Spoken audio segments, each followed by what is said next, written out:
রাজবাড়ীর গোয়ালন্দ উপজেলার দৌলতদিয়া ঘাটে নদী পাড়ি দিতে অপেক্ষমান ঢাকাগামী একটি যাত্রীবাহী বাস ফেরির ধাক্কায় পন্টুন থেকে পদ্মা নদীতে পড়ে গেছে। আজ বুধবার বিকেল ৫:১৫টার দিকে দৌলতদিয়া ৩ নম্বর ফেরিঘাটের সামনে দুর্ঘটনাটি ঘটে। বাসটি প্রায় ৪০ জন যাত্রী নিয়ে রাজবাড়ী থেকে ছেড়ে আসে।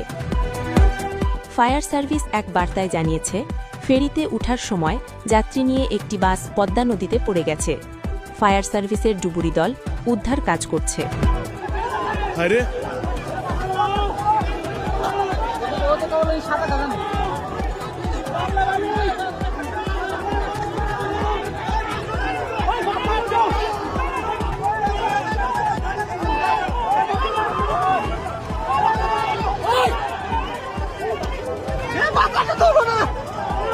বহু মানুষ আছে তো বাসের ভিতর।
Saban.